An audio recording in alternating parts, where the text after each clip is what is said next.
Live from MMA Fighting Studios, this is Between the Links.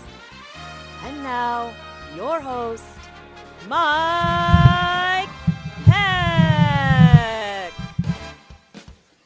A thunderous start to the program as the iconic voice of Esther Lynn welcomes you to a brand new edition of BTL. Happy Thursday to us all, and happy Thursday specifically to Dana White, who gave us a whole bunch of stuff to talk about last night with a slew of announcements. Plus, we're going to answer your questions about probably some of these announcements and some of the fallout from it. We could talk UFC Seattle, although I don't know how much people are going to want to talk about it with all the news, but perhaps you will. It is your show after all. And joining me to answer those questions, to react to this news, is Mr. No Gray Area, the hot take kid himself, the Baron of Boop and the greatest climber in all of MMA, the one and only Jed Meshew. Where's he at? There he is. What's up, buddy? Where the hell are you? I'm in Florida.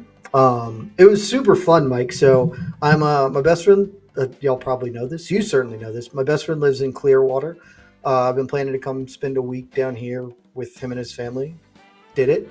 But as a result, it's about a 6.5 hour drive from Atlanta down here. So to make sure I could work today, be here on time, appropriately to work, to wake up super early. And so I went to bed early last night, and then I woke up, and as I do every morning, the first thing once I, blink the sleep away from my eyes, I go to MMAfighting.com. It's a great website.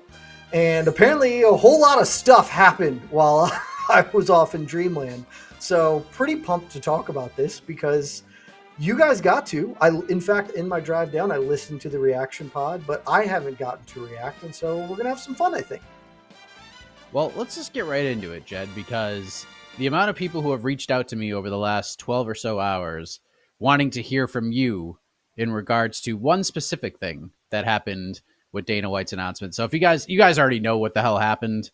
There's a million fights that were announced. We're going to have a brand new featherweight champion crowned at UFC 314 as Alexander Volkanovski is going to fight Diego Lopes for the vacant title, vacated by one Ilia Topuria, who Dana White said can't make the weight anymore. He feels like he's accomplished everything he's needed to at 145. He beat two of the greatest of all time in back-to-back fights, knocked them both out in Volkanovski and Max Holloway. There didn't seem to be a gigantic appetite for Topuria Volkanovski 2, but we kind of expected that was the direction we were going.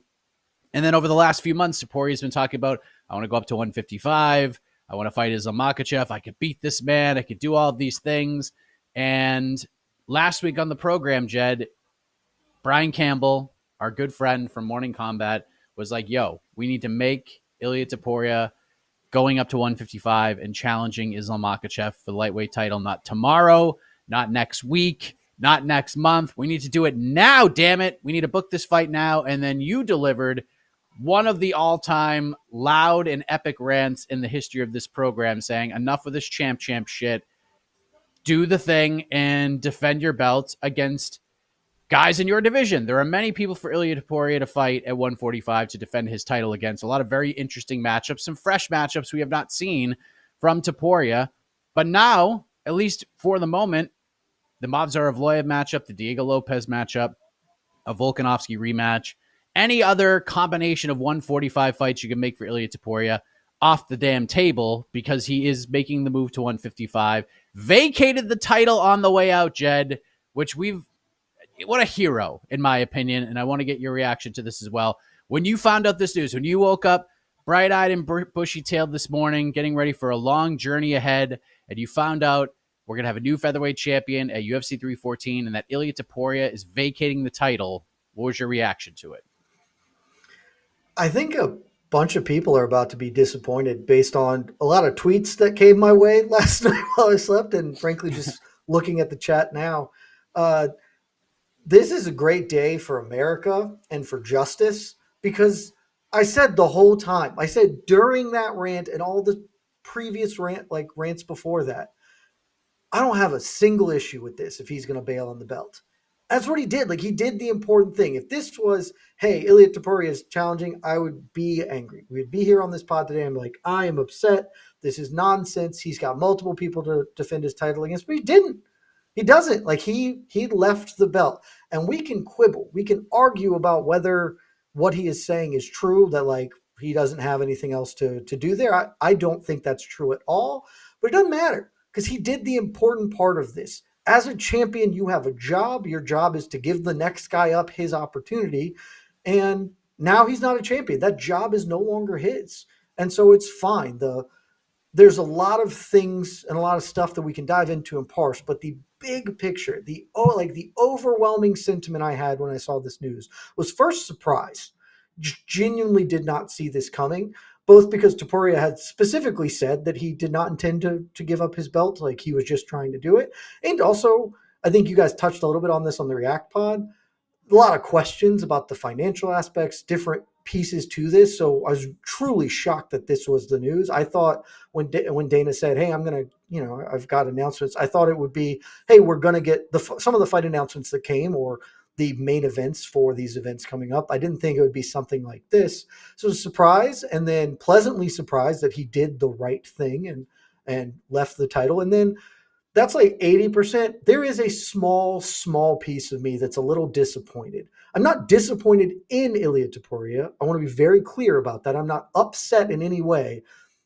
There's a part of me that is disappointed because I didn't want Ilia Topuria to defend his title just because that's what you do and this is right.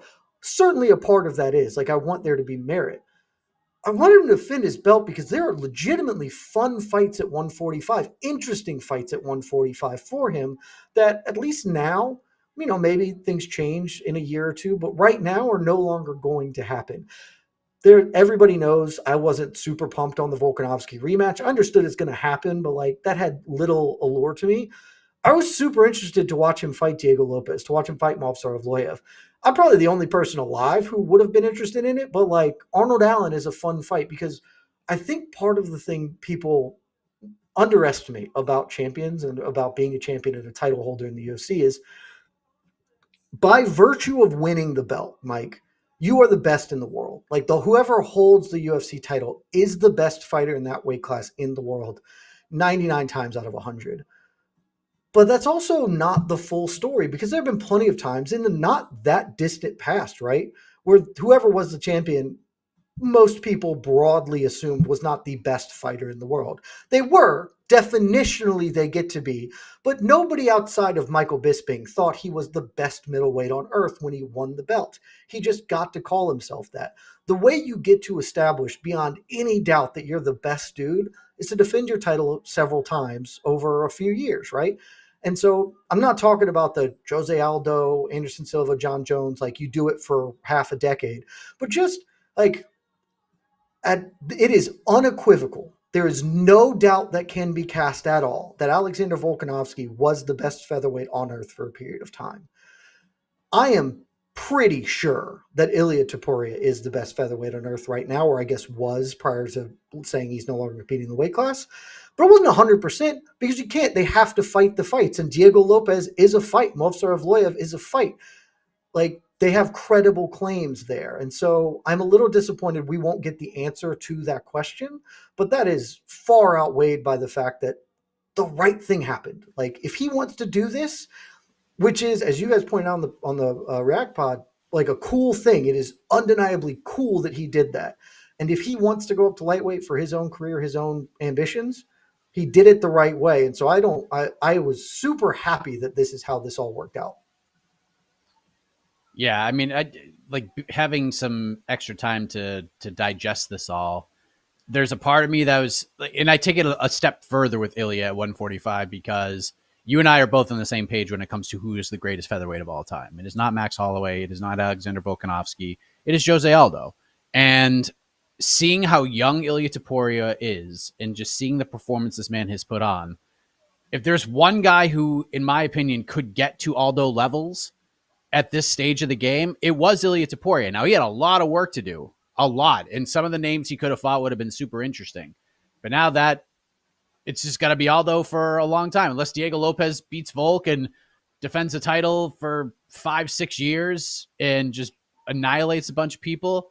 Yeah, but I'm with you. And I said this last night, Ilia vacating makes this all okay. And I hope Islam Makhachev, and I hope Bilal Muhammad, and I hope Dricus du Plessis and Alex Pereira and Pants, all these guys who keep saying, like, I want to go up and I want to challenge myself, do what Ilia Topuria did. You will get no complaints from me, and probably not Jed either. There may be a little disappointment because we may not get some matchups we want to see, but if you want to risk it and go after that second belt, go for it. But just vacate your other title and let the division move on. And that is what Ilia Topuria is doing here. So I respect the hell out of it. And I also respect the hell out of the fact that he is taking a massive gamble here, Jed Meshew. This guy has vacated the belt after just an incredible run, knocking out Volk, knocking out Max Holloway. Now he's going to the best division in MMA. Me and John Anik joke about this all the time. It's one of the hardest divisions in all of sports, the UFC lightweight division. And you mentioned it, and Damon mentioned it last night. We talked about it. The one thing Dana did not say is he did not announce Ilia Topuria's next fight. He did not announce that Ilia Topuria is fighting Islam Makhachev at all. He said once it gets done, he will let people know what's going on.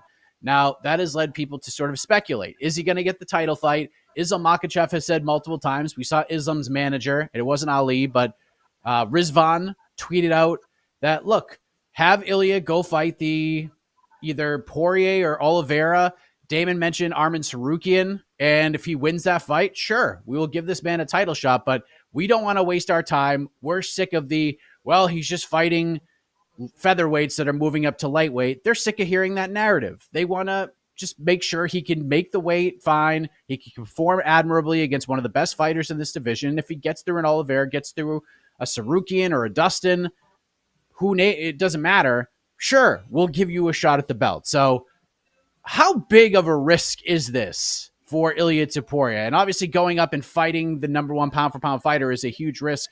But when we talk about risk, it's not just about belts. It's not just about money. It's about legacy and how people view you and view your run. And as special as his run has been at 145, if he goes up to 55 and just gets iced out by Makhachev, or in some respects worse, gets iced out by Oliveira or Sarukian or one of these dudes in his first fight or second fight at 155, his return to the division on this quest to win a second divisional title, how bad will this look for him in the eyes of the fan base? I'd spent a lot of time on the drive down here thinking about this very question, Mike, because I was listening to the React Pod, and I agree with a lot of what you guys were saying. I was just trying to figure out, like, what do I feel about this? Because it was so many different things. And I think this is kind of a cop-out answer, and so sorry about that, but I think it's the truth. It's what you're getting. It's going to depend. We're going to see how big of a risk, how much of a gamble this was. There is a world where this is an incredibly ballsy move.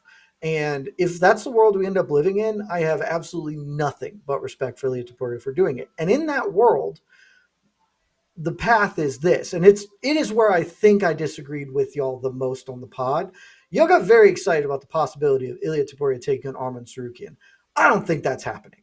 If that is what happened, if he bailed on the featherweight title to come up and fight Arman Sarukian in a number one contender bout, that is some hardo stuff, and we should just praise the man, because win, lose, or draw, that is what we want. When we want, like, the issue with, and this is a little bit roundabout, but follow me here, the reason people were upset with Yusuf Zalal last weekend is because he wasn't risking anything. And the reason we watch sports and combat sports is to see people not do things that we know they can do, or to sort of just take the safe route. We want there to be stakes, to be risk and reward. And that would be the issue here. Like, if Topuria is doing this and fights Arman Sarukian, that is as big of a risk-reward ratio as is possible for him in his career at this point. And so nothing but respect. Still totally okay, even if the answer is I'm bailing on this and I'm going to get an immediate title fight. Like, I'm less cool about that more holistically, because, like, it's a little lame. Because if he does lose, he can just bump back down to 145, and then he's just sort of circumnavigated it. But at least he did it in the best way possible to do such a thing. Either way, like, it's good. There's no negative to how he has handled this. It's just degrees of how awesome this is. In a perfect world, I think that, I know Arman blew weight, and I know that this probably isn't what's going to happen. Islam would say, dude, Arman's the best dude. Just let me fight Arman. At least he's a real lightweight. Let me settle this. Ilia fights Charles, and then that's a no doubt about it number one contender. But any way you mix those four, I'm mostly okay with. If they just say, hey, Charles has won enough of these bouts that are like pseudo contender bouts, former champion. Let's run the rematch. Ilia fights Arman. I'm cool with that. If Ilia fights Islam, like it's not like my favorite thing, but no issues because the fight itself is compelling and interesting. I would like to see him fight someone else at lightweight because that feels appropriate if you're going to vacate. And I think that it is likely because if not, why would you vacate? Like, I doubt the UFC made him vacate if they're going to give him a title fight. So I think that he is going to have to fight somebody. I just don't. I think it's going to end up being Charles Oliveira, which is pretty cool. Mike, I want to take this for just one more second. I've talked a lot, but there's a lot of people in the comments previously saying stuff like, "This is great." Here's why I'm not enthusiastic, right? Like I'm not excited about this. I'm pretty happy with it, but I'm not like, hell yeah. I just was really interested in the featherweight fights that I think were there. And if what this ends up being is Ilia Topuria bumps up to lightweight and then fights the old guys at lightweight, I am a little less interested in that. Not interested, but like if he told, I think it was Full Send like a week ago, maybe 2 weeks ago, he was talking to him, was like, I don't want to fight Arman Saruki and he hasn't proved enough. I want to fight Dustin Poirier and Justin Gaethje. It's like, okay, you want to fight the old dudes, which is good business, but I'd still watch, I'll still be pumped. I'm less interested in him foregoing young, viable contenders in his weight class to try and pick off the elder statesmen who are on their way out of the next weight class up. Yeah, I think I get what you're saying there. I doubt it's going to be Dustin Poirier. I think Poirier is going to be able to get to Definitely call not. his shot. It won't No be that, chance of but Poirier. yeah, all in Oliveira, and I talked about this last night. Like, how many number one contender fights does this guy have to win before he actually gets another title shot? Like, he's gotten multiples, knocked out Beneil Dariush. I mean, he was booked, to be fair, to the UFC, and then something happened, and Volk stepped in, and they did the rematch, rushed to that real quick, and we saw what happened there. And then he lost to Arman Sarukian in a super competitive fight, but then Dana booked another number one contender fight for MSG, and Charles Oliveira put the boots to Michael Chandler over 5 rounds outside of a back body slam or two in round 5, which is one of the funniest moments in the history of the sport. And still he's not getting a title shot. It doesn't even seem like he's in the conversation for these title shots. So very interesting news there. I'm sure we're going to get a bunch more Bet, questions Mike, about this too. Yes. I would say that Oliveira is going to get it. I am not. There's no level of confidence to this bet, by the way. But like, if I was just looking at the odds, to me, I think, and maybe I'm just riding high because justice reigned last night. The good outcomes happen largely. I genuinely think the best outcome would be give Charles the fight because you are punishing Arman for how he handled 310, or 311, sorry, which is like a little wrong, but also I get it. Like, he blew weight in a really big moment, a very, very bad time. Like, make him earn it back slightly. And so Arman versus Ilia, co-main event for that card for Charles Islam 2. And then if something happens like last time, Charles gets cut again, has to pull out, then you can bump up one of them to the main event. Like, if I had the power of the pen, that is what I would do. And I would say that would be what I think is going to happen, but very little level of confidence. Mainly because, as I said, if you're going to have Ilia fight for the lightweight belt, why wouldn't this be an interim title for Volk and Diego Lopes? You say this is for the interim belt. Ilia's going up and challenging. Why would you make him vacate? It's better to put on a poster 2 belts instead of 1. So I think that they are. That's what I'm saying. If I had to place a wager, that's where I think it's going to go with. Yeah, and as I would say for a while, like at the end of the day, you can just bring one of your belts from home, and you could still have the image of the 2 belts. Like, none of that matters. Like, no one cares that John Jones was not officially the light heavyweight champion when he won the heavyweight title. Nobody cares at the end of the day. It's just about, okay. And I think it's because of the symbolism of it all. It's actually way cooler if Ilia goes up there, vacates the featherweight belt. Like, if they book this Makhachev fight and he knocks out Islam Makhachev, holy shit, dude.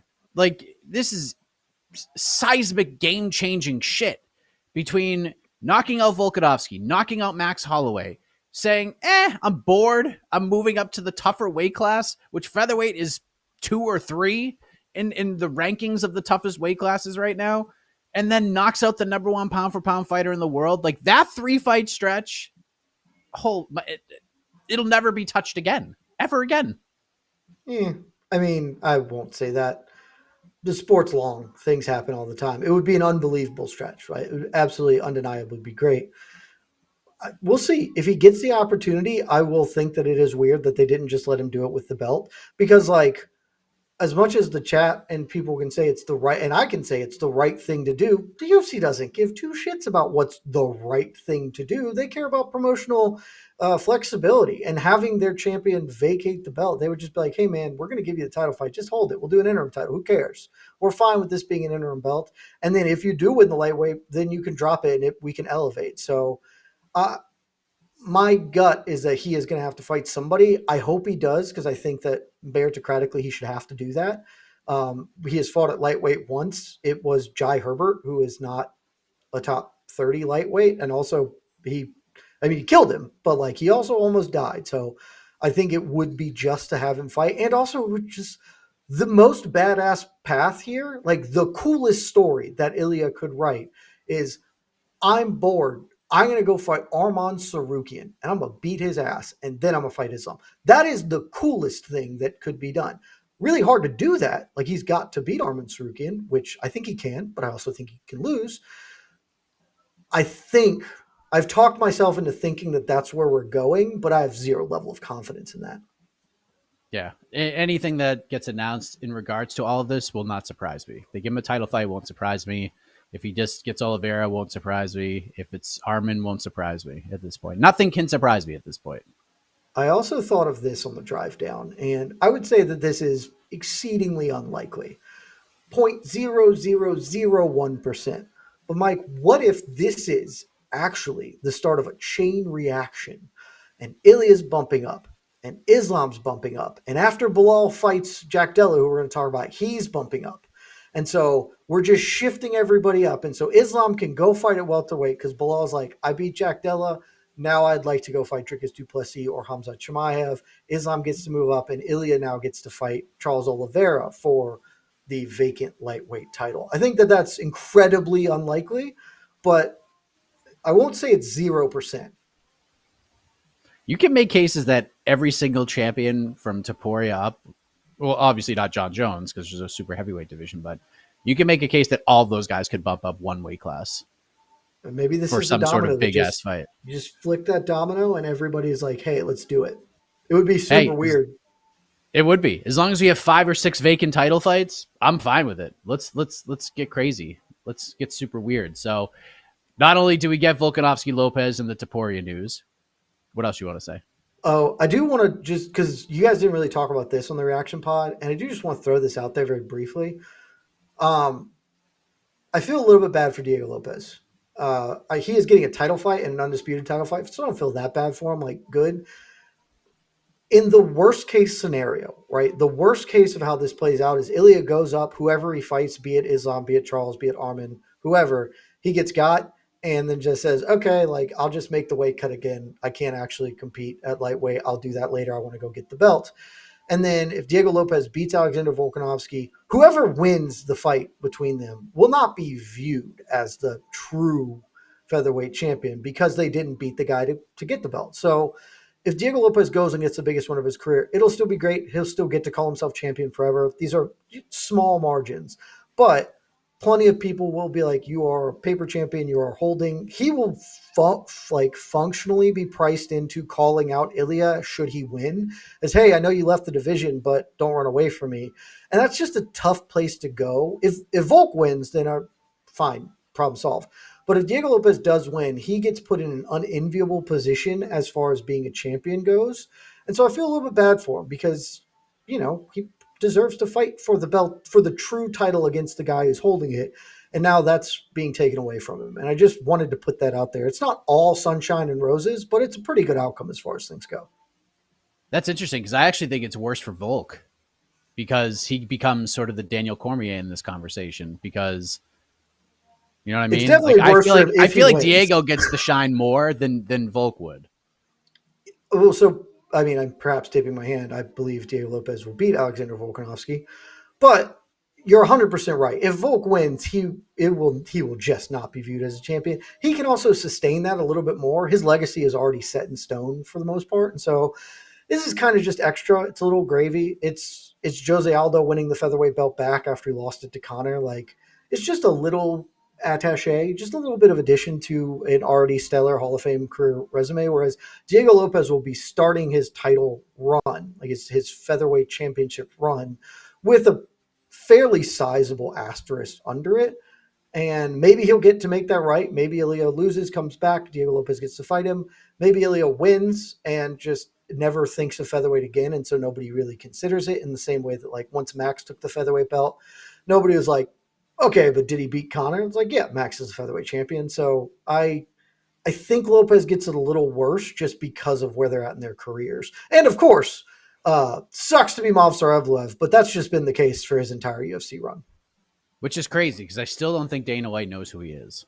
I still think he has Movsar confused with somebody else. And also, he legitimately may be the best featherweight on earth.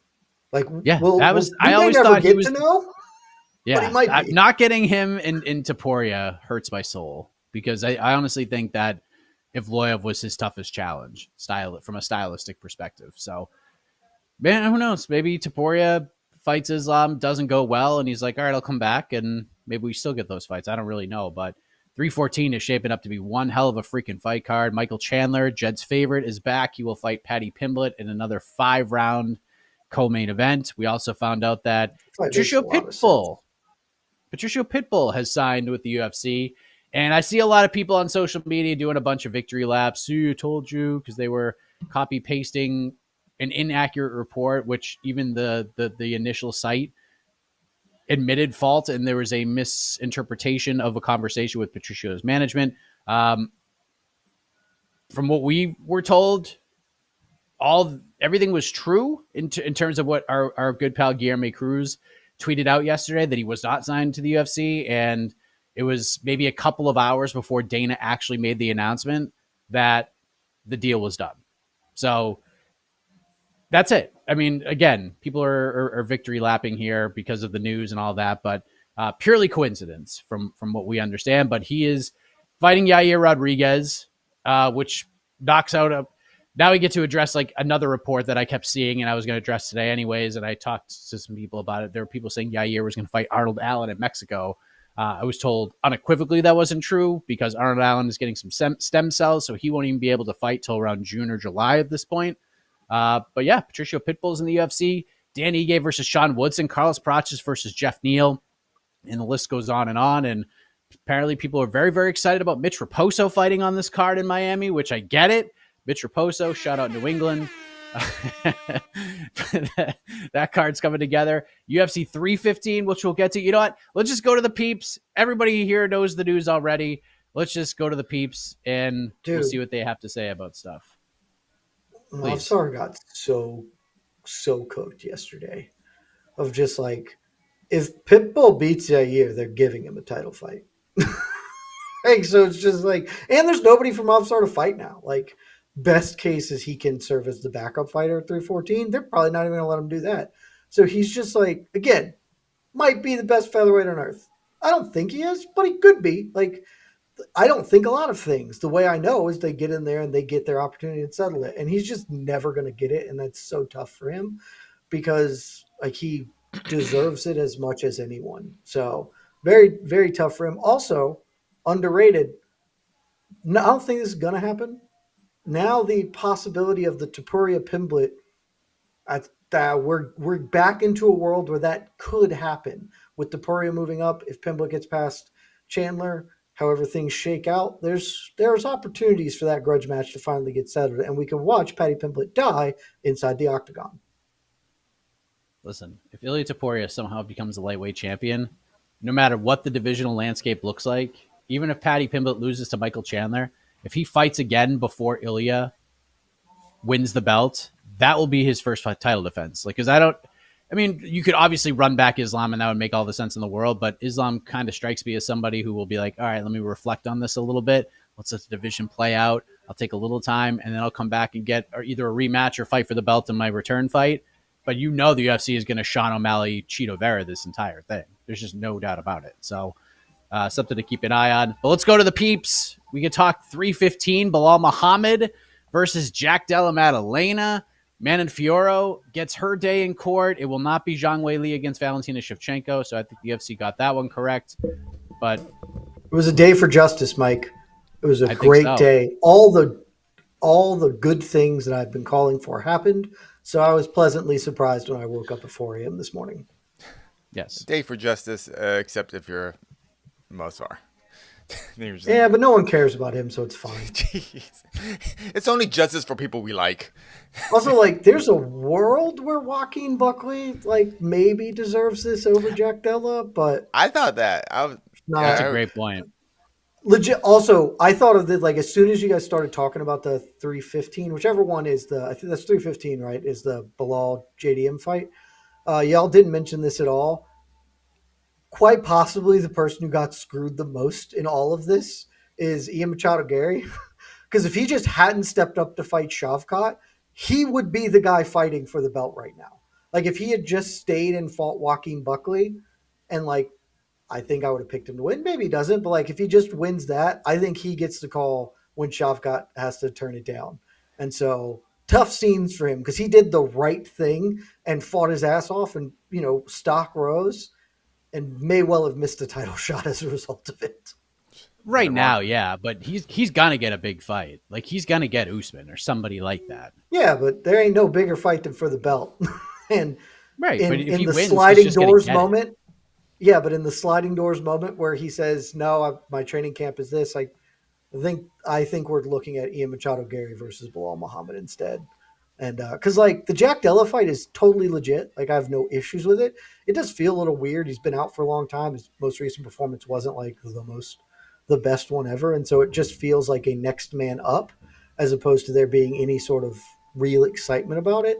Whereas I think you could maybe have that with Gary. But we also don't know. We also don't know if they contacted him about this fight. I guess that's true. Maybe they did. And maybe he was just like, why would I... because he even said after the Shavkat fight, like, look, I thought I performed admirably. I was proud of myself. I did it on short notice.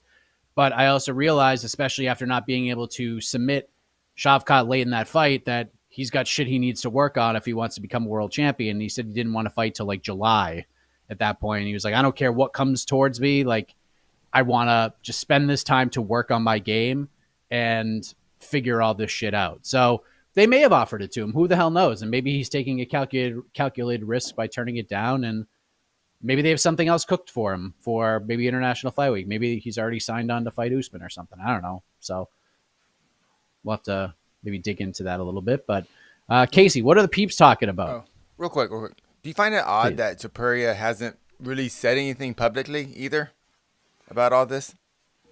He did. He posted a photo. He posted a photo with him with the belt, which I thought was odd. Not like us. Yeah, but he has the belt on him. He posted an AI photo of him with the belt. So I just think that's kind of, I don't know. Everything that the Topuria thing still seems so weird to me. Just very weird. It makes sense if everything Dana said is true, but still seems weird because no one's really talking. My read is it's still a little up in the air, and he's just not trying to say anything to screw things up. And that there is still very much a world where he can just get straight to a lightweight title fight. That's by no means guaranteed. This is based on pure speculation. Yeah. My best guess is that Islam has no interest in fighting him for the reasons he's outlined. He's already beaten a bunch of featherweights. Make the dude – I guess Islam gave an interview a couple weeks ago. It was like, if he comes up and fights, beats any lightweight, any credible lightweight, I'll fight him, no problem. I just would like to not have my entire title reign be featherweights, which I think is a legitimate, like, that's totally fine with him. Like, I think that's a reasonable position to have. And so my guess is that Islam doesn't really want to, but there is still an outside chance where they just do it, because the other part of this is there's not a super clear-cut lightweight contender. Charles Oliveira has a claim. Arman Tsarukyan has a claim. Both of them have issues. So I think he's just shutting the hell up and seeing if things break for him and he can get a title fight. Do you think that the reason they didn't announce this is because they think they can get John Jones versus Tom Aspinall on this card? They think. I'm not saying that it's happening, but they think that Dana White thinks right. International Fight Week, because International that's Fight what Week. you would guess. That like if they're going to do that fight, they're not just going to chuck it in Newark, New Jersey in August. Like they're going to throw it on International Fight Week. Like it's going to be a big ass fight, and they're going to promote the hell out of it. Do you think the reason why Dana is saying that it's not done is because he believes in his heart that they can get John Jones, Tom Aspinall done for that card? And if it doesn't, then they'll announce it. Maybe. I still think the most likely International Fight Week card is Dricus versus Hamzat. I've been saying that for a while. I think that is it's very international. I think that fight is big enough and makes some sense. I also think that their eggs are not in the John Aspinall basket. I think that there's, as you pointed out in the reaction pod, there's very much a world where they can do John Alex and just tell Tom to suck it. And so I think they are not announcing things because they've got enough balls in the air right now to cover their immediate needs, and they want to see how things break. I want to see how things slide out in the coming weeks or whatever, because maybe they can go to John for International Fight Week against Alex. Maybe they can find a way to get John to fight Tom. Maybe Islam says, screw it. Like, I'll fight Bilal. I'll just go up to welterweight. I don't care anymore. If my options are I have to fight another featherweight or I got to fight a guy I'm friendly with, well, I'll do it. So I think, and kind of the sign of good promotion is not closing any doors. And I think that is probably what they're doing. Their bases are covered for the immediacy, and now they can sort of see how things break over the next few pay-per-view events. If Alex loses, that probably changes the dynamics at 313. Yep.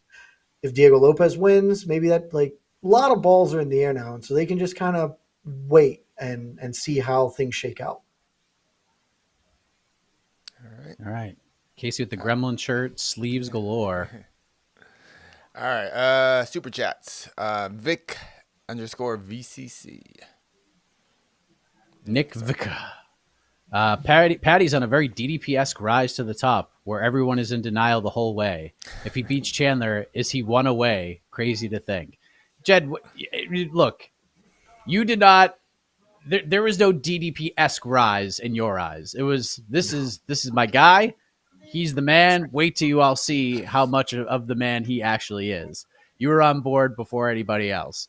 Do you see comparisons in the Paddy Pimblett rise right now to DDP, or is this just kind of easy comparison to make? Not easy, but there's a little bit. I mean? I see it. I mean, there's a little bit here. It will depend how it shakes out, because if DDP hadn't gone on to win a bunch of fights and beat some of the greatest middleweights we've ever seen, people would look at him in the way that people currently look at Paddy, probably. And so I think that there's enough differences that this is not identical. But if he beats Michael Chandler, I mean, given how lightweight is, he probably doesn't get a title fight. But I've seen weirder things happen than him beating Michael Chandler and being like, he's super popular. Islam needs to fight somebody and just desperately wants to fight a dude who weighs 155 pounds. Let's beat Paddy. I think it would be one away, would be my guess, if he beats Chandler. But it wouldn't totally blow my hair back if he somehow found his way into a title fight, especially if Topuria somehow wins the belt, because there is such a baked-in storyline there, and that's business. Would it be deserved? No. Would it be a murder? Sure would be, but it would be cash dollars, and that's like, he may be one away depending on how things shake out. I would guess that he is this fight and one away, but I mean, hell, if he ends up winning the lightweight title, I'll be flabbergasted. I still don't think I think Paddy is good. I do not think he is great. But, like, that's how just about everyone was for DDP. So I get the parallels, and it's not a bad call at all. If Paddy beats Chandler, is that the biggest, outside of Topuria, I guess, if Topuria just doesn't get the title shot, if Paddy beats Chandler, is that the biggest money fight for the UFC and Islam? Oh, for Islam? Maybe. For I-55? For the UFC, if Paddy beats Chandler and they can make Paddy versus Connor, just print Paddy money. Connor, I guess. You're just printing money. But like outside, if you're just looking for Islam, Topuria, I would guess, is the biggest money fight for Islam, though I don't even feel that confident in that. I do think that that's a big fight for him. I believe Islam will be a megastar. I don't think that he is a pay-per-view megastar at this moment in time because he only has 2 fights. He has 2 fights that people know and care about, and so you need a little bit more. Paddy, honestly, straight up, Paddy may do better business for Islam in a title fight right now. I wouldn't bet my life on it, but he might. Yeah, I like the point you made earlier, but that this is all smart by the UFC because it gives them options, lots of options. Yeah. So thank you very much, Nick. Like, legitimately, that's one of the biggest weapons that the UFC has in its quiver over other promotions, that they can have options. Whereas, like, I mean, it worked out for PFL. Their best play last year was to get Dakota Ditcheva into a title fight. And there's only one way to make that happen. And she rolled high and got there. But like the UFC, there are no winners and losers. Like there are some and there are degrees of it. But the UFC is pretty comfortable with whoever wins and loses fights the way they matchmake because there are routes after that. Whereas that's just not the case for any other promotion in the world. They control the entire news cycle right now because if this news did not happen yesterday, one champ, like not a ton of people care about one championship, but they have a pretty banger card going on live right now, and nobody gives a shit. But on the other end, PFL is just getting dogged all week because of the Aaron Pico, Johnny Eblen shit, and everything that's going on there. And now no one's going to talk about PFL at all. No one's going to talk about Aaron Pico. Maybe we'll get a Pico question. I don't know. But Don Davis is off the hook, at least for today, based on this news from yesterday, because that's how this cycle works. So, dude, this news overshadowed the actual UFC card in 2 days. I know they have I haven't got one question about UFC Seattle. Not one question. No, it probably would have anyway. But UFC Seattle is not a great card, which is tough. It once was still a card. It once was. That's the thing. It once was a good card. Now it's Frankenstein. Yeah, it's it is what it is. It's wild. All right, thank you, Nick Vaca. Okay, need some water, Jed? You good? No, I was just coughing a little bit. All right. I'm at a standing desk, allergies. and I'm feeling a little more motiony because I'm like on my feet. I have a standing desk too. I did the award show all stood up. It was nice. I had a standing desk for a while, but then I just realized I like sitting. Like, okay. Yes. I can't write at it, like, so that's why I don't have one. Like, it's just much harder for me to write standing, but doing stuff like this, super easy. Yeah. Cool. For sure. Bounce around. Lazy chat. Sorry, super chat from Lazy Bed. $2 to put towards some antacid for Jed. Buckle up. This came at the beginning of the show. I think people thought Jed was going to be crazy today, but I think they definitely did. I got many people tweeting and blue skying at me and been like, I was like, well, guys, I was really clear in all of my rants about this. If you give the belt up, I do not have an issue with it, and I don't. Like that's if he was holding on to it, I would be furious. This would be an entirely different tenor of this conversation. But 100%. Like, if Volkanovski Lopez was for the interim belt right now, it would have been a much different reaction podcast yesterday. Yeah, I'd be very upset about it. I asked this on the reaction pod, but maybe we didn't have an answer. But Jed, is there any time where someone has vacated a title, moved up in weight, and not gotten an immediate title shot? No, basically nobody's vacated a belt ever. John is the only one who really like vacated and still fought. He fought for a title. But that's the thing. He fought for a title. Technically George did as well, though that was also 5, and he fought for a title. Like basically nobody vacates belts. Like even going back in the day, like did Yair when he vacated, did he come back and fight as a title, or did he have to work his way back? He came back and fought for a title. Yeah, okay, so he fought for a title. Yeah. Okay, I was pretty sure. Yeah. Like basically if you vacate the belt for any reason, your next fight is for a belt historically. I think this would be the reason not to. Like because the other ones happened long reigning champions that are vacating. Yeah. And like back in the day, it's like Josh Barnett vacated to go to Pride. Actually, I think he vacated because he popped and then went to Pride. BJ vacated for a contract dispute. And so then he didn't fight for the belt, but he just like fought Renzo Gracie and Lyoto Machida. It's just, people don't vacate UFC titles ever. So no, there's no precedent if Topuria ends up not fighting for the belt here. Awesome. Thank you much. Another super chat. Another one from Lazy Bed. Can anyone from 314 turn around fast enough for International Fight Week? Yeah, probably.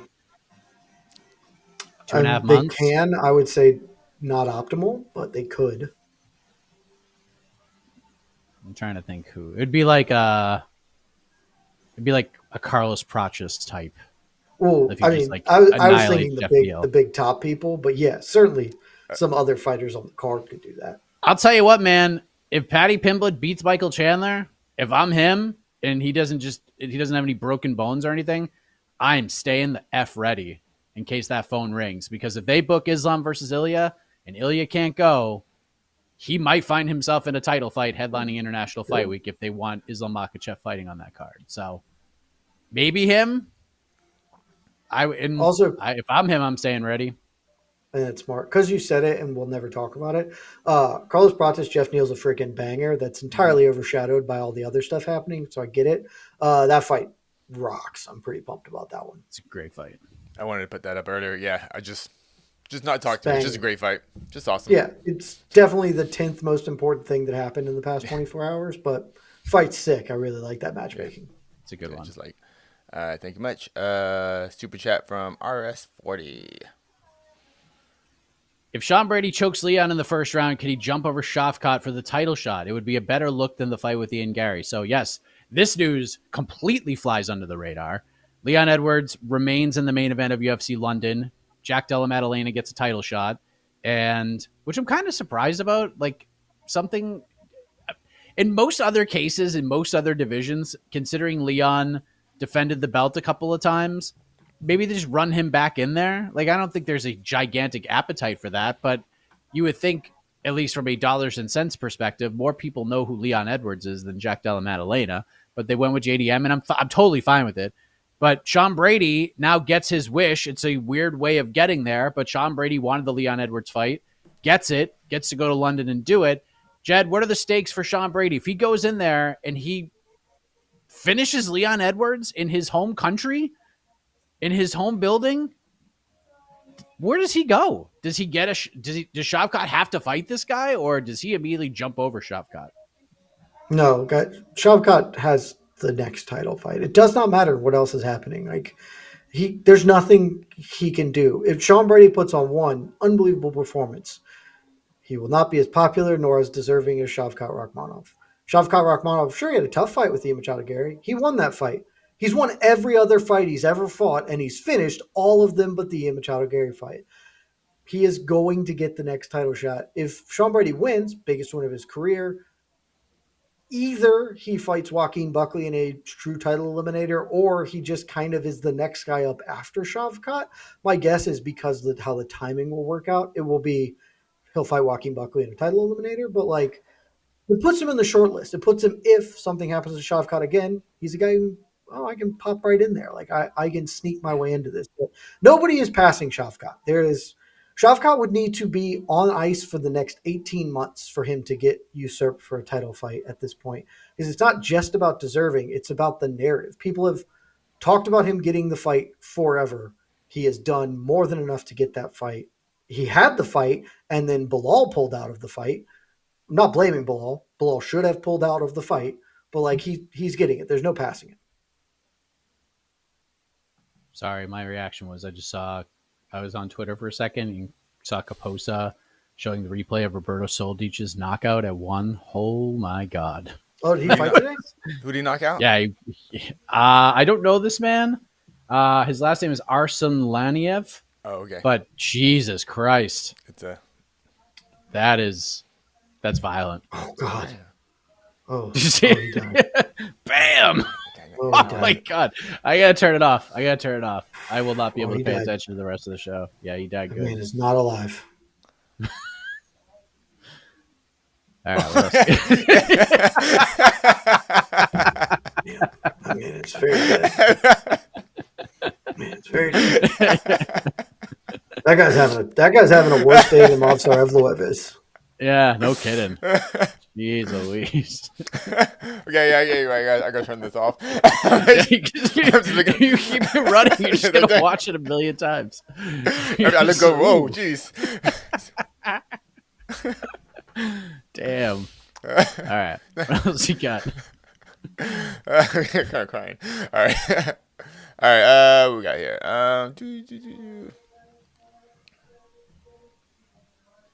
Lazy Bet's Sure. gonna need a couple Marlboro Reds, baby. of ciggies. Yeah.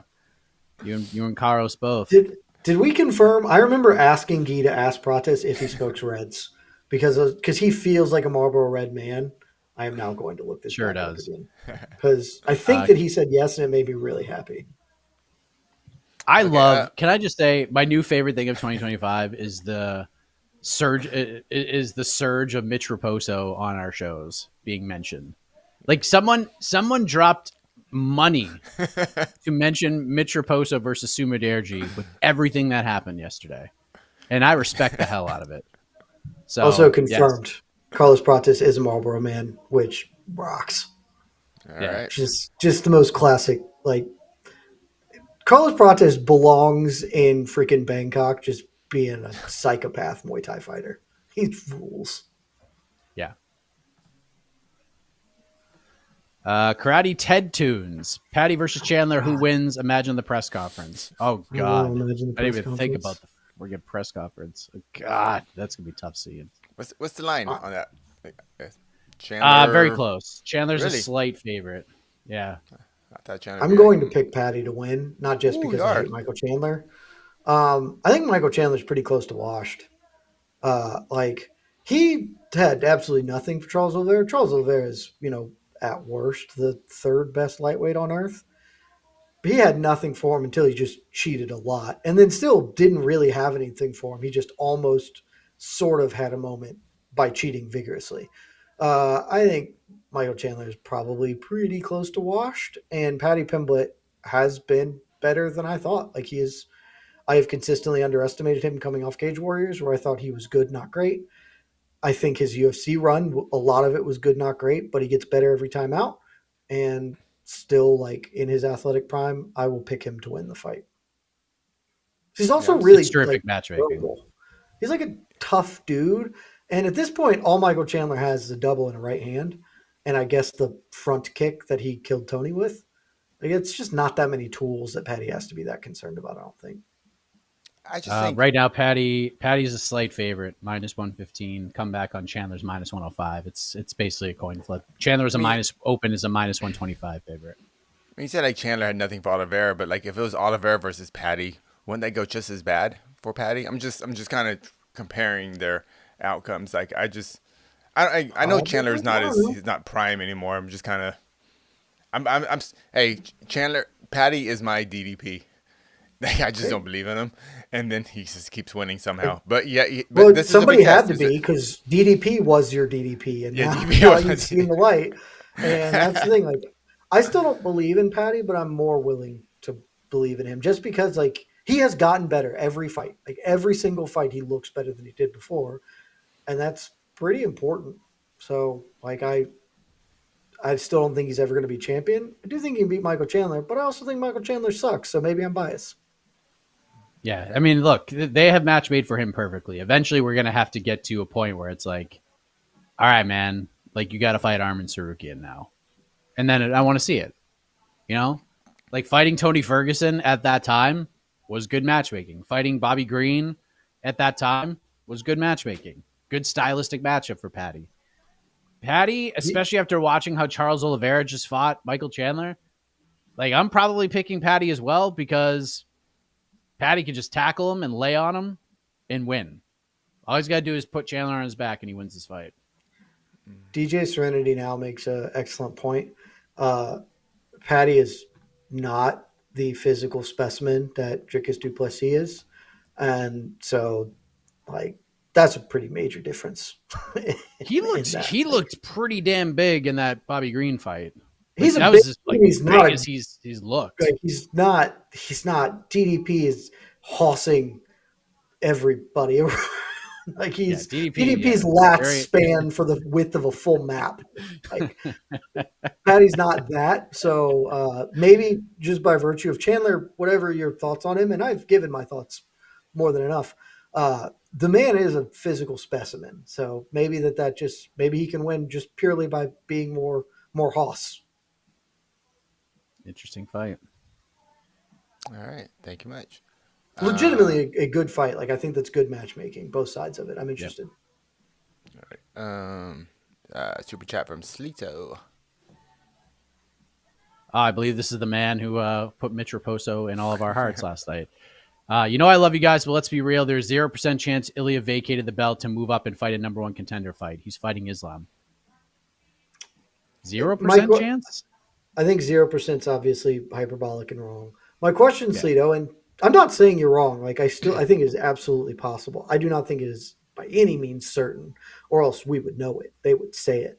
My question is, why would he vacate the title? If somebody can give me a good answer for why he would vacate the title, then I'm much more open to this. But that's where I kept coming back to because the UFC didn't make him. If they're giving him a title fight, there is 0% chance that they made him vacate the belt. So it would be entirely of his own volition.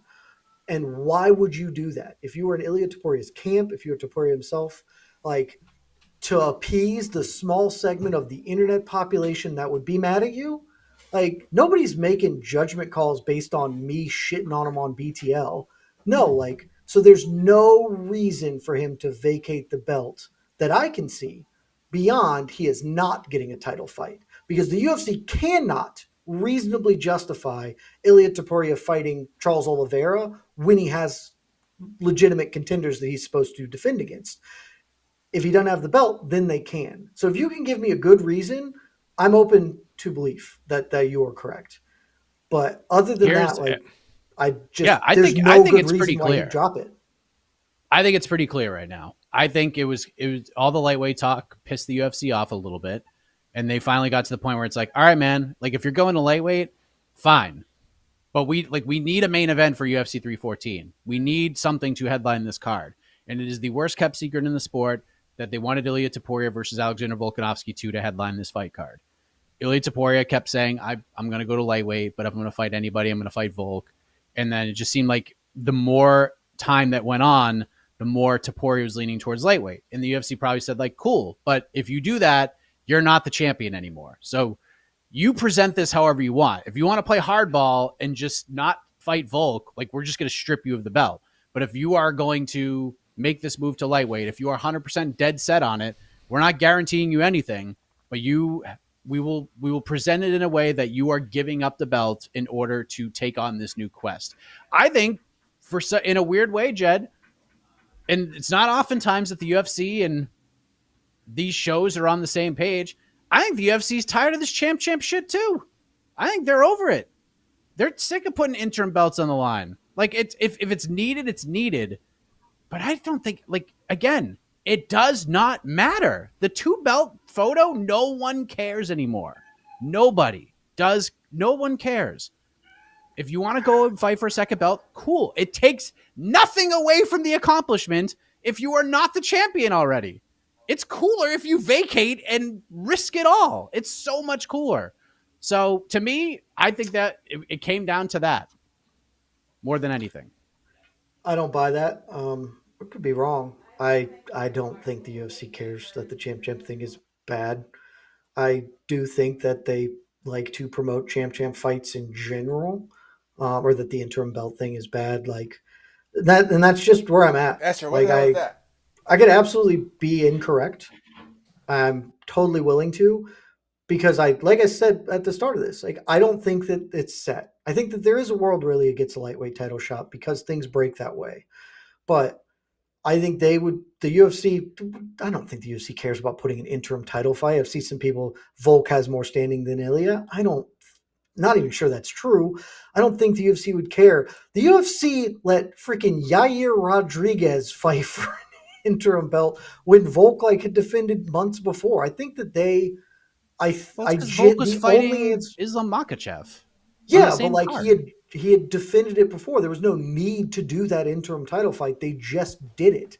I think until I am told by the UFC explicitly and the fight is booked, the only real logical thing to me to make him vacate is you are not fighting for the belt. If you would like to fight at lightweight, you can, but you have to drop the belt, and it may well not be for the title. And Yeah. Like, I will be proven right or wrong when he gets his next fight booking. I will just be pretty surprised. Not pretty surprised. I will be slightly surprised if the end result is he fights for the belt but has abandoned his featherweight belt for no gain for any of them. Because like certainly for Ilia, he would rather be champ. It's a cooler thing to say I am a simultaneous 2 division champ than a 2 division champion. And I just don't think the UFC cares enough that they would be like, no, Volk must fight for the true title. They would slap an interim on that and not give a shit, I think. So we will find out. I think if this card was in somewhere other than Miami, I would agree with you. But you know how Dana feels about Miami and the fans of Miami. This is an annual stop, and I don't even know if the Miami Tourism Board like has to pay a whole bunch of money in order to get them over. So like Dana just loves Miami. He wants to go there every year at this point. So they weren't going to slap an interim title fight in the main event of a Miami pay-per-view. I just didn't think so. So we'll see how it all plays out. But look, it's presented in a way, dude. It's presented in a way where everybody's happy. Ilia looks like an absolute gangster for vacating the belt, whether it's a vacation of the title or we just stripped you, but we're painting it in a nice positive brush. It's happened before. Look at Yuri Prochazka. Look at Jamal Hill. Like we've been here before when we've seen guys like they technically strip the fighters of the belt, but it's presented as Yuri is the true warrior and didn't want to hold this division up while he was rehabbing his bad shoulder injury. Like we all know what the truth was. And Yuri's basically said it in every subsequent interview since. Like what actually happened in that situation. So there you go. Very unique situation. All right, a couple more super chats.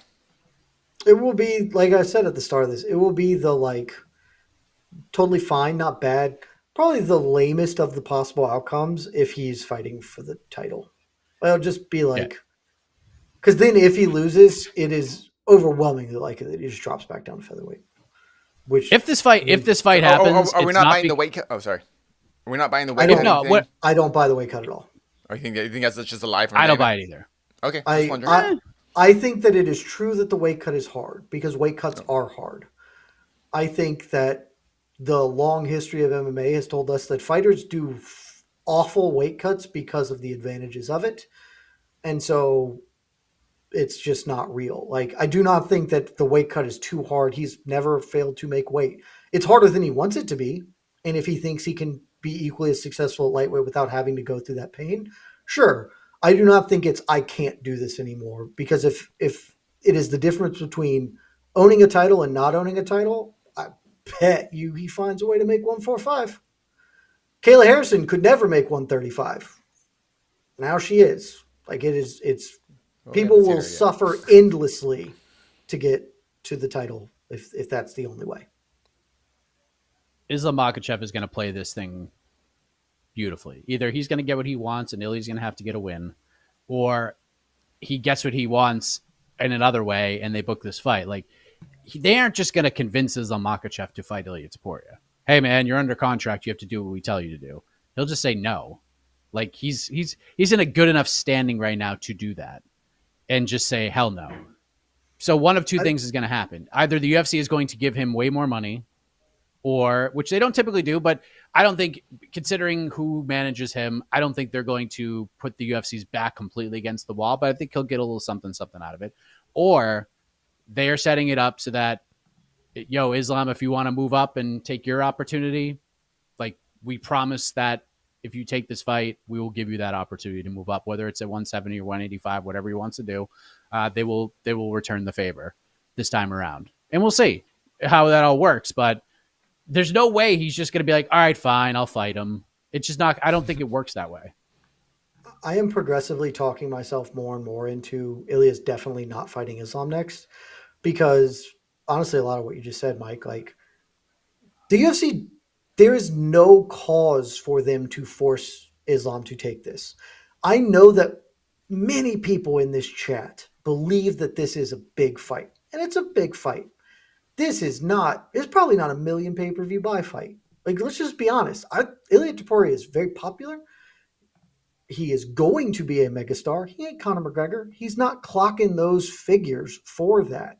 And Islam Makhachev, for as popular as he is not doing the same. Like, this is not a earth-shattering business decision that is so overwhelming they have to do it. And the UFC likes Islam. Dana could not speak glowingly enough about him after 311, where he fought Renato Moicano on a day's notice, was like, bet, whoever, doesn't matter, line him up, I'll wax whoever. Like, there's no cause for them outside of like the very small bubble of people who are convinced that Ilia versus Islam is the best fight that's ever been put on paper and must happen right now because I cannot ever eat a vegetable. I must have my cookies this moment. That's just not the reality. And so the UFC is not incentivized to break, like to hurt a relationship with a champion who they like, who is the number one pound for pound fighter. And that fight can happen, who has never said I won't do it, but let me do something else that I want to do. Because of these two people, the person who deserves, so much as we want to use that, a chance at a second belt, it's Islam. It's undeniably Islam. And so there is no reason for them to move heaven and earth to let Ilia fight for a belt right now. And so all of this reads to me like Ilia really wants to do this. Here's the price. Dump your belt, fight Arman Tsarukyan. Do those two things? Cool. But you are not in a position where you get to call the shots. Here's the price for what you want. And if you pay the price, then you can have it. And so I have come around to really thinking that this is going to be Ilia versus Arman Tsarukyan. I like that logic. Look at that. That's why we do the show. we end up getting to a... Legitimately, I was driving home. I was like, you guys are insane. Ilia's just never going to fight Arman. And as we have talked through this endlessly, honestly, by far the most likely outcome to me at this point, the thing that makes all the pieces fit together with the least amount of like squinting your eyes and, ooh, well, maybe they really, it's just like, oh, actually, Ilia does not want to fight Volk, wants to do this. Here's how they say, okay, you want to do it? Here's the cost to do that. And he says, okay. Thank you, Michael. Ian versus the loser of Brady versus Leon will be my odd no. I mean, the Leon fight would make sense. What? Comments. The question is not that fight will be a banger. I agree it will be a banger. It is whether that fight breaks through to the broader public. It just doesn't. Like, Islam Makhachev is popular. He is not mainstream popular. Ilia Topuria has just not been around long enough to be broadly pay-per-view popular. Fight's great. That is not a huge needle mover for the UFC in a way that it is worth harming existing relationships that they have. All right. They have other options too for international. Yeah, there's just other options. Other things going on. One more super chat. Casey, true or false? We get Islam Topuria, but lose Jones Aspinall. Hold on. Can I just rephrase? Let me just ask a question to this question, Jen, and I'll let you answer. How can we lose something that we're never going to get anyways? That's just like asking, true or false, we get Islam Topuria, but don't get the GFL. Yeah. Like, if there's nothing to lose, then how can we lose it? I'll say true in that I do think ultimately we will get Islam fighting Topuria. I won't, because I'll pick Topuria to beat Arman Tsarukyan. I am not at all confident in that pick, but I'll pick it. Like, I think, like, gun to my head right now, I'd go Topuria. Would not be remotely surprised if I was super wrong there. And if he beats Arman Tsarukyan, there's no question. Islam at that point would not have anything to say about it. He'd be like, all right, bet. That dude's number one contender. That's how he has been as champion. So I think that it is far more likely. Y'all know my position. John Jones is never fighting Tom Aspinall. That will never happen. So, if you were just asking which is more likely, definitely the former. The latter will not occur. Yeah, this is how I viewed the whole Bilal Muhammad versus Shavkat or Kamaru Usman conversation. Like, you can't just give Kamaru Usman a title shot. Like, get a win. And I know it's a little different because Kamaru's like not moving up and down, but like, beat anybody. I don't care. Beat someone, and then you can have a title shot. But until then, like, I don't know.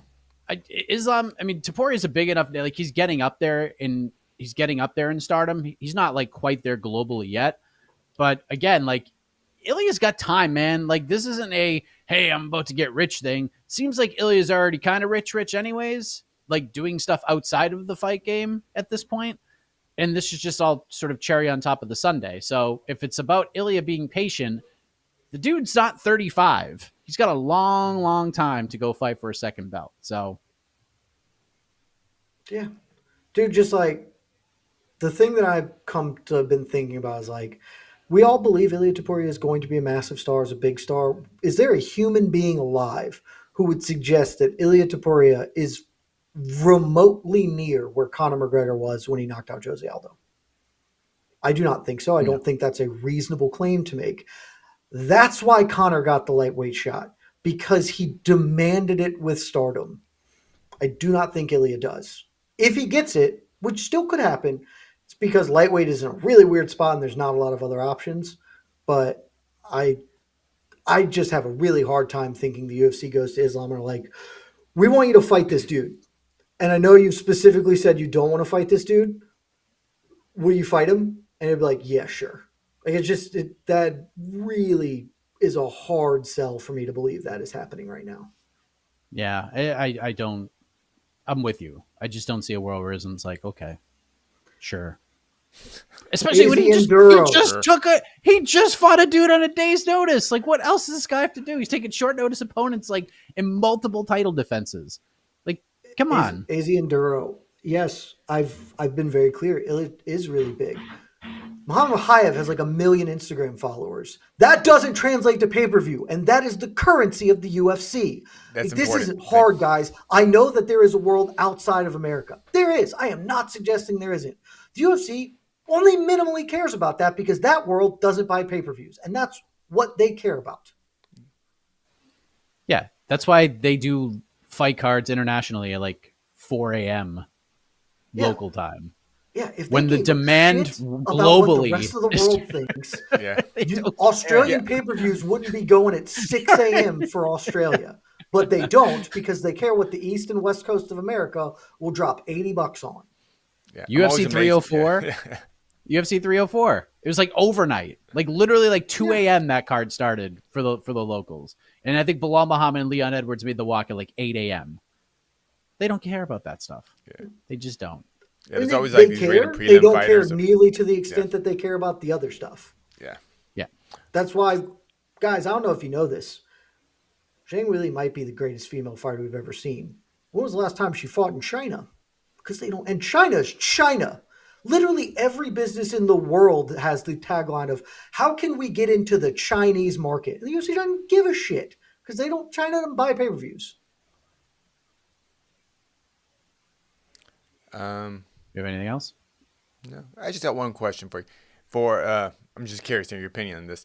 But for Topuria versus Arman, is it, if he fights a contender fight, is it that fight or bust? I mean, is there anything else? I think he could fight Charles. It's not bust. I think it's one of those two. Honestly, depending on timing, he could just fight the winner of Hooker Gaethje. I think those are. Okay, we're just saying Arman because Arman's out there right now. Arman needs a fight, and there are no other. Like we talked about this at 311. It was like they said specifically Arman's going to have to fight, and it was like, who's he going to fight? They can't run. Like, I guess they could, but do we care about them running the Charles rematch right back? Like, it's weird, and it makes a ton of sense. And it would also, again, in the world where we are trying to draw out the coolest path forward for Ilia Topuria, the most badass line here is to bail on the featherweight belt and go fight Arman Tsarukyan and beat him. That's the coolest thing that he can do. That would be nuts. Like, it just would be nuts. True pimp shit. Yep. Completely agree. Or if he fights Charles. But again, he could fight anybody. He could literally fight anybody right now. And I think Islam would be happy. But yeah, he even mentioned Poirier's name, the team. So it's a very strange situation. Again, nothing will surprise me when it comes to this. So fuck, Ilia could end up fighting somebody else for the vacant lightweight title because Islam's like, all right, fuck it. Everyone's moving up. I'll move up. Karate Ted I tunes. just want to put it out in the Islam universe. Cares at all about proving Ilia wrong. Yeah. I gotta tell you, I don't think Islam gives a shit about if that. Paddy beats Chandler, injury free, we could get a Topuria Paddy for number one contender. I mean, I think we have learned. Timeline's a little tough. Topuria's patient. We got work going on in the kitchen right now. I hear that. Here's what I'll say. If we're gonna book Paddy Pimblett and we want to figure out where this is all gonna go, there's only one man to listen to, and that is on Sundays on to the next one, because Alexander K. Lee has booked Paddy Pimblett perfectly in like his last 3 fights. He booked the Tony Ferguson fight. He booked the Michael Chandler fight. He booked the Chandler fight well before the Oliveira fight. He goes, I don't care. Paddy Pimblett's next fight is going to be against Michael Chandler. And we all laughed at him. We laughed and laughed and laughed. And we said, there's just no way, AK. There's just no way. You're crazy. And he's 2 for 2. He got both of these. So, no points galore for Alexander K. Lee. The man just knows how to book Paddy Pimblett. He's been on point. And I never would have pulled that out at all. And now here we are, where it's happening. And it makes sense. It's a good fight. And Tony Ferguson, and then Paddy Pimblett, and then Michael Chandler. Wild. Do we have anything else, or are we good? We're good, sir. Okay. One Championship's got a card. Go to Kaposa's Twitter and just watch the Roberto Sodic knockout over and over again, because it's been looping right here. It's more vicious every time. Hit the music. Guys, we have UFC Seattle. We didn't get a single question about it, which will make the preview show a little bit better tomorrow. So don't you worry. Song Yudong versus Henry Cejudo. I spoke with Song. You can check out the interview on our YouTube channel right now. And yeah, that card is going to happen. And then they're going back to the world's most famous Apex for Manel Kape versus Asu Almabayev. And then we'll be on the road to UFC 313. So, Jed, anything you want to say here? PJZoo 98, Islam versus Justin Gaethje, if he beats Dan Hooker, would be a bigger legacy fight, because you are operating under the assumption that Ilia will be undefeated forever. We can't. I know Justin Gaethje is a great lightweight. We have no idea if Topuria is. So, come on, guys. Grow up. Love y'all. Bye-bye. This has been Between the Links, an MMA fighting production on the Vox Media Network.